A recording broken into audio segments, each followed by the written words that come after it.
The night Nayeli was born, the moon turned a rusted red in the sky, hanging low and swollen over the desert like a warning. The wind stilled, and the coyotes refused to howl. Elders called it a sign. Women whispered in the dark. Her mother, Misu, bore her in silence beneath a canopy of pine needles, sweat glistening on her brow as she cradled the quiet, pale-skinned baby to her chest. No one celebrated. No one danced. There were no songs to welcome her. From her earliest days, Nayeli was not like the others. Her skin was the soft color of sandstone, so unlike the sun-bronzed tones of her people. Her eyes, pale green like desert sage under stormlight, unsettled even the most hardened of warriors. Her hair, though black, carried an iridescent sheen that shimmered blue under certain light. They called her Nayeli, the ghost child. Some said she had been born under the watch of an angry spirit. Others whispered she was a changeling, not truly Apache at all. Missa defended her fiercely. As a healer and a respected woman of the Chiricahua band, she wielded some authority, and for many years her strength kept Nayeli from exile. But no amount of herbal knowledge or traditional songs could silence the tribe's discomfort. As Nayeli grew, their stares sharpened. Their words grew quieter but cut deeper. She was allowed no friends. Boys dared each other to touch her cloak. Girls mimicked her gait and jeered when she passed. When she came to dances, the drums seemed to pause, if only for a beat, before resuming, like her presence had startled the rhythm itself. She did not cry where others could see. Instead, she wandered the mesas alone, memorizing the textures of the earth, where the cacti grew thickest, where the lizards sunned themselves, where the hawks built nests high in the cliffs. She spoke to the wind like it was her brother, and to the snakes like they were her cousins. She learned the names of rocks, the moods of the desert. When she smiled, it was usually to herself. It was safer that way. By the time Nayeli reached her 16th summer, a ceremonial age for many, her fate was sealed. An illness had swept through the village that spring, and the old blamed her. The water in the well had gone bitter. Someone's horse gave birth to a deformed foal. The spirits are displeased, they said. Her presence stirs the wrong energy. A gathering was called beneath the shadow of the cliffs, and this time, Missa did not speak in her daughter's defense. Nayeli stood barefoot on the sandstone floor, shoulders back, jaw tight, while elders debated whether her exile would restore balance. They didn't call it banishment. They wrapped it in ceremonial language. They said she was called to walk a different path, that the ancestors wished her to find her truth beyond the borders of the people. But she understood. She was no longer welcome. That evening, Misu gave her a bundle, a worn water skin, a small pouch of herbs for pain and fever, a flint knife, and a tattered blanket. There were no tears between them, only a long, brittle silence. At the threshold of the village, just past the boundary stones, Missa touched Nayeli's cheek and whispered, "The world is wider than this place. You belong somewhere in it." Then she turned and walked away. Nayeli crossed into the wild alone. The first days tested her strength more than anything she'd faced. The heat bore down on her like a judgment. The sand blistered her feet. Every noise felt like a threat. The rustle of a lizard, the screech of a hawk overhead. She rationed water with a carefulness that bordered on obsession, drinking only when her lips split and bled. Her body weakened before her spirit did. By the fourth day, she found a hidden cave at the edge of a red mesa, cloaked in shadow and half concealed by thorn brush. It became her refuge. There, beneath the bones of ancient rock, she began to rebuild a life. Not the life of an Apache girl in a village, but the life of something older and wilder. She gathered cactus fruit and crushed seeds with smooth stones. She snared rabbits using cord she twisted from yucca fiber. She learned to move with the wind rather than against it. But survival was not the same as living. Nights were the worst. The darkness had weight. When it descended, so did the thoughts she kept at bay during daylight. She would lie on her back, blanket drawn to her chin, staring at the stars that seemed too bright, too many. "Why?" she whispered. Not to any god in particular, just to the sky. "Why am I like this? Was it a mistake? A cruel twist of spirit and skin? Was she meant to be something else, somewhere else? Dreams came and went, some vivid and wild, others so empty they felt like death. Often, she dreamed of her mother standing at the cave mouth, holding her arms out. But when Nayeli reached for her, Misu faded like smoke. Sometimes she dreamed of a different tribe, a place where her eyes weren't strange, where people smiled when they saw her. But she always woke up alone. And yet, despite the ache of solitude, she grew stronger. The desert did not forgive weakness, and in its indifference, Nayeli found resilience. She could hear the shift in wind hours before a storm. She knew the cries of nesting falcons and the scent of a hiding snake. Her skin toughened. Her hair, once a point of mockery, grew long and thick, braided with feathers and beads she crafted from bone and shell. She began marking the passing moons by carving notches into a rock wall, each one a testament. I am still here. 2 years passed this way. Then, one evening as she returned from checking a trap line, she saw it, a thin curl of smoke rising beyond the southern ridge. Her body froze. No tribes camped that close. Her cave was far from any known trail. She climbed to a ledge and crouched behind a scrubby patch of juniper, peering through the fading light. There they were, 5 figures, all men, all white. Cowboys.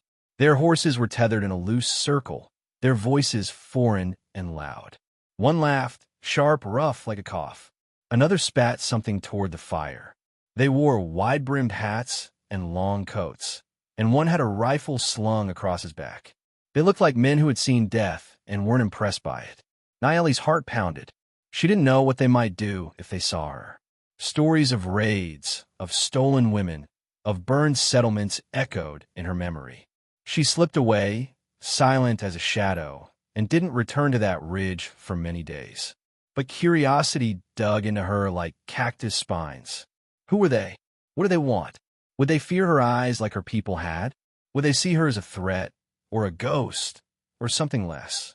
She might have ignored it, buried the intrigue beneath instinct and caution, if not for the accident. She was crossing a narrow stream bed, half dry from drought, when her foot caught on a hidden rock. Her ankle twisted beneath her with a sickening crack, and she fell hard. Pain exploded up her leg. She screamed, short, sharp, then bit her tongue to hold the rest in.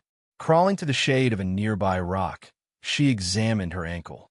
Swollen, already purple, useless. For 2 days, she lay there, rationing her water, chewing dry roots. The pain kept her alert, but fever crept in. She hallucinated hawks speaking in riddles. She saw her mother dancing in the firelight. Buzzards circle high overhead, waiting. Her lips split again. She stopped whispering to the wind. Even the earth felt quiet. On the 3rd morning, she closed her eyes and let her hand rest over her heart. If this was death, let it be quick. Let the bones turn to dust and the dust to wind. But then, through the haze of heat and thirst, came a sound that didn't belong. Boots. Steady, firm, approaching. She blinked. A shadow blocked the rising sun. Then a voice, low, rough, with a southern drawl. Hell, you're not what I expected to find out here. Her vision cleared enough to see a face, sun-worn, lined, framed by silver-streaked hair and concern. He knelt beside her, rifle slung over his shoulder. You're real, he said again, as if convincing himself. He reached for her arm, gently. Don't move. You're hurt. I got you. Nayeli wanted to speak, but her throat was too dry. She closed her eyes and let the stranger's touch anchor her to the world. And that was how it began, not with trust or words or understanding, but with mercy, with one man kneeling in the desert, and one broken girl who hadn't known kindness in years. The sun hadn't yet climbed above the hills when the cowboy's silhouette first appeared on the horizon. His horse moved at a steady pace, kicking up little spirals of dust that danced momentarily in the dry wind before settling back onto the cracked earth. At first, Ayana thought he was a mirage, a trick played by the desert, which so often teased her with false promises of water, safety, or companionship. But as the shape solidified and the rhythmic beat of hooves reached her ears, she realized it was real. A man, alone, weathered, and foreign to this place, was approaching. Ayana's breath caught in her throat. She hadn't seen another soul in nearly 2 weeks. She survived off cactus fruit, lizards, and melted dew gathered in handmade clay bowls. The loneliness gnawed at her more than hunger ever had. But her instinct warned her not to trust too easily. The world beyond her people's village had proven to be just as unforgiving. She pressed herself into the curve of a low rock, her painted face blending with the shadow, her hand clutching the hunting knife she had carried since the day of her exile. The rider came closer, his features sharpening. He was older than her, maybe in his 30s, with a face that had known sun and sorrow. A long duster fluttered behind him, worn at the seams, and a rifle lay strapped to his saddle. But it wasn't the weapon she noticed. It was his posture. He didn't sit like a soldier or a bounty hunter. He slouched like someone who had been on the road a long time, not seeking trouble, but carrying the weight of it behind him. He pulled up the reins near the patch of brush where Ayana hid. His horse huffed and stamped, sensing something. The man narrowed his eyes and called out, not in Spanish, not in English, but in halting Apache. "I mean no harm." Ayana's heart pounded. He spoke her language. Poorly, yes, but he had taken the time to learn it. That in itself was rare. Still hidden, she replied softly, "Who are you?" He dismounted slowly, palms open to show he carried no threat. "Name's Cole," he said, switching to English. "Cole Everhart. Been riding these land a while. Looking for work? Or maybe peace, if there's such a thing." Ayana stepped into view, keeping her knife low but ready. Cole's eyes met hers, and they didn't flinch. He didn't stare at the markings on her face or recoil from her odd complexion. He didn't laugh like some did. Instead, he nodded as if acknowledging something sacred. In that moment, she didn't feel like a cursed woman. She felt seen. "What happened to you?" he asked gently, noticing the thin scars on her arms, the way her clothes clung to a body more accustomed to hardship than care. "I was banished," she said plainly. "My tribe thought I brought them bad luck. Bad spirits. They think beauty without belonging is dangerous." He raised an eyebrow. "Seems to me beauty without kindness is what's dangerous." Ayana didn't respond. Compliments didn't sway her. But his tone was different. No flirtation, just honesty. That intrigued her more than his words. They spent the day talking under the shade of a scraggly mesquite tree. She asked about the towns he had passed, the cattle he had driven, the men he had fought. He asked about the stars as she saw them, the meaning of the red paint she wore, and why she hadn't gone east or north, where people might know nothing of her exile. "I didn't want to forget who I was," she said, "even if no one else remembers." That night, they shared a fire. Ayana offered roasted rabbit and bitter root. Cole brought out a tin of beans and a flask of whiskey. He drank carefully, offering her a sip, which she refused. She didn't need spirits to feel the heat growing between them. Over the next few days, Cole stayed. Not out of pity. Ayana would have driven him away at the first hint of condescension, but because they began to form something neither had found in a long while: trust. Cole helped reinforce her lean-to shelter, showed her how to better trap jackrabbits, and in return, she taught him which desert plants healed and which could kill. They worked side by side, not as man and woman, but as two wanderers holding onto what scraps of humanity they still possessed.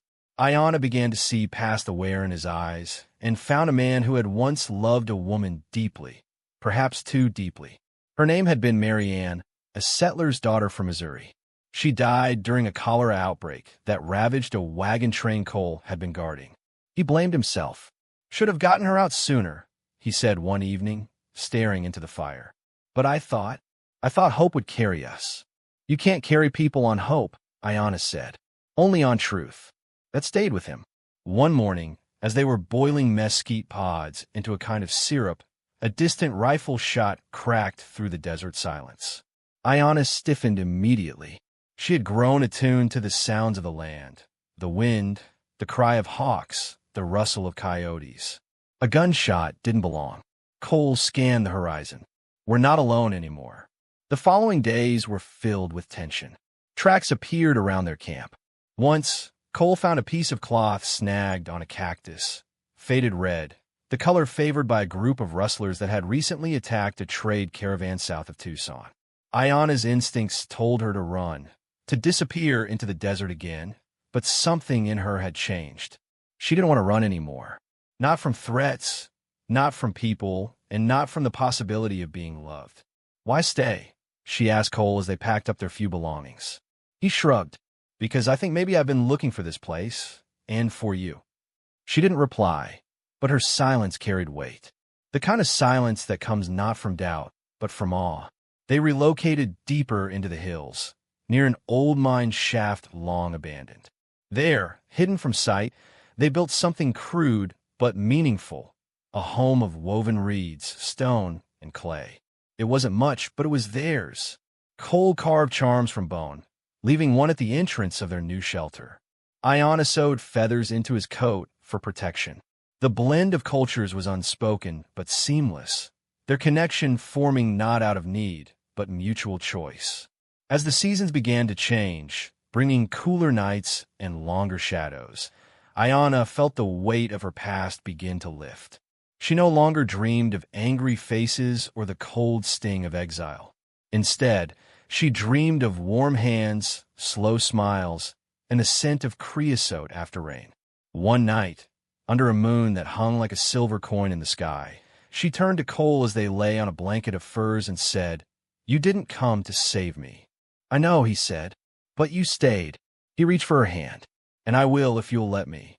The firelight flickered across their faces, casting a soft glow over the symbols painted on her skin, the faint scars on his. Two people, marked by the past, shaped by loss, and yet still choosing each other. Not because they needed fixing, but because together they had begun to heal. Ayana leaned into him, resting her head on his shoulder. In the stillness, with the wind whispering through the rocks and the stars bearing silent witness, she realized that for the first time since her banishment, she wasn't surviving. She was living.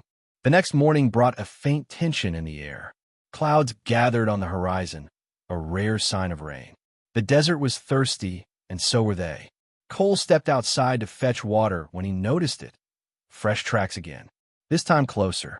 He followed them around the ridge and caught sight of smoke curling from a hidden campfire. Rustlers, almost certainly. 5 men, maybe 6, armed, laughing too loud for men with nothing to lose. He returned to Ayana with urgency. "We got a choice," he said. "We can stay and defend this, or we move again." Ayana looked around the small shelter, their home. Her home. "I'm tired of running." Cole nodded grimly. "Then we stay." They prepared through the day. Ayana fashioned traps using snakeweed and old wire.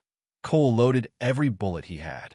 That night, they waited in silence, hearts steady.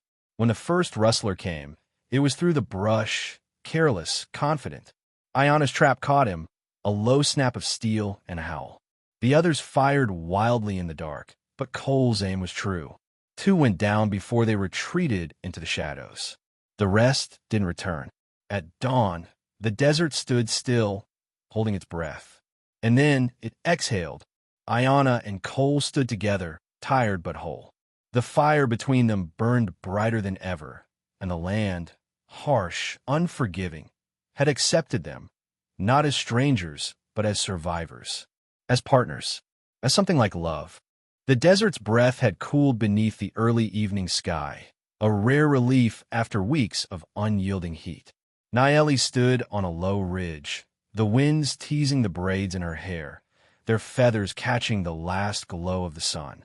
Before her, the village lay nestled among the mesquite and juniper, smoke curling gently from its chimneys like a sigh from the earth itself. Her heart pounded, not from fear, but from the weight of what had brought her here. The world beyond the cliffs had changed her. The exile years had tempered her spirit like the desert's sun-hardened stone. But beneath her strong skin and careful calm, a restless ache remained, the ache of a daughter called away from home. She glanced at Cole, who rode beside her with the steady gait of a man who had long since learned the desert's secrets. His eyes, shadowed and wise, met hers briefly, then returned to the path. No words were needed. They shared the same silent resolve. The village was in crisis.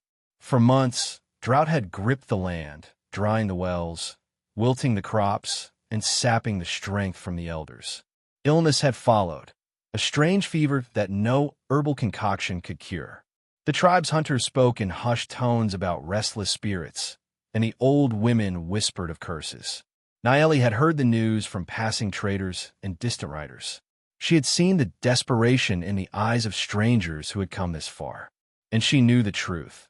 The land was dying, and the people were too proud, or too afraid, to ask for help.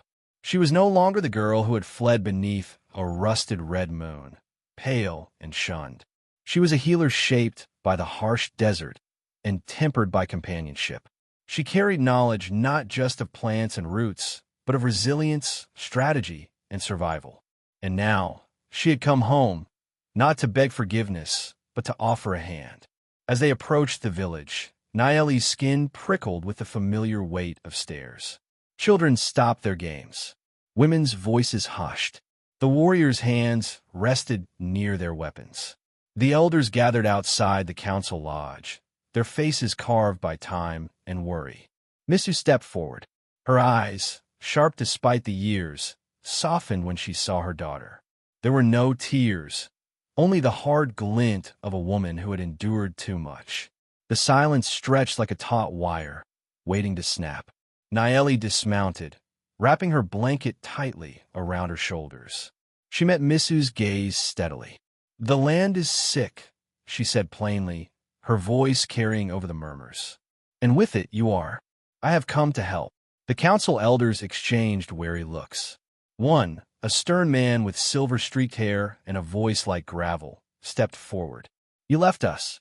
You carried the bad spirits. Why should we believe you now?" Nayeli inhaled deeply. "Because I walked the desert alone, and it spoke to me. I learned what you refused to see. The drought is not a curse. It is a warning. The water is poisoned by runoff from the settlers' mines to the south. The fever is the earth's sickness, not ours. We must change how we live with the land, or we will all perish." A murmur rippled through the crowd. Some heads nodded, others stiffened with denial. Mrs. Voice cut through the tension. "She speaks with truth. I have seen what she carries."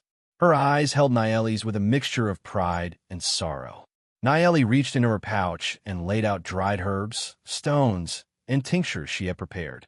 "These can heal the fever, but only if we act quickly and wisely."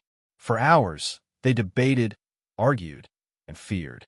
Nayeli answered their questions, demonstrating the herb's uses, explaining the signs she had observed in the desert, and revealing her own scars and survival as proof of her bond with the land. Slowly, the council's resistance softened. That night, beneath a blanket of stars, Nayeli sat by the fire with Missu and the elders.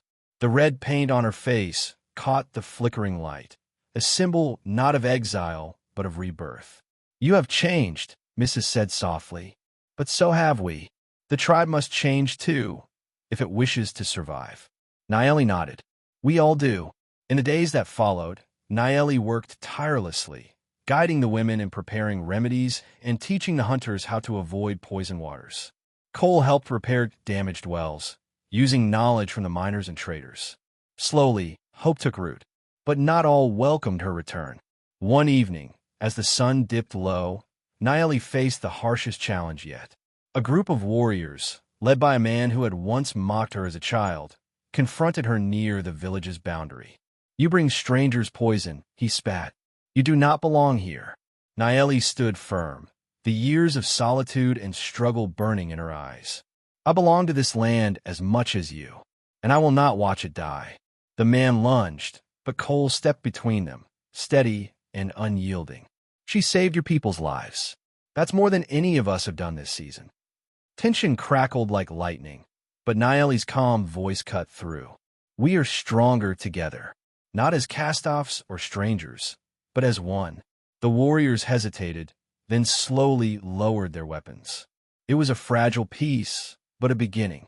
Winter came, harsh and relentless. The rains returned in gentle bursts, bringing relief to the cracked earth.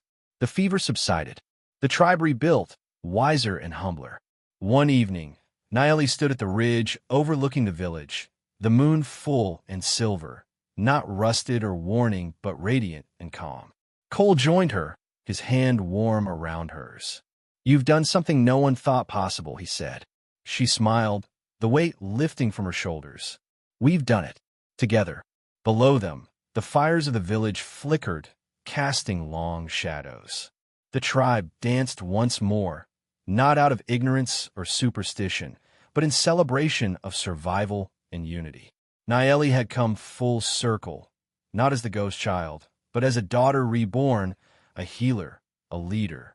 She had bridged worlds, healed wounds both old and new, and carved a path forward. The desert wind whispered through the pines, carrying promises on its breath. The world was wider than any exile, and she belonged.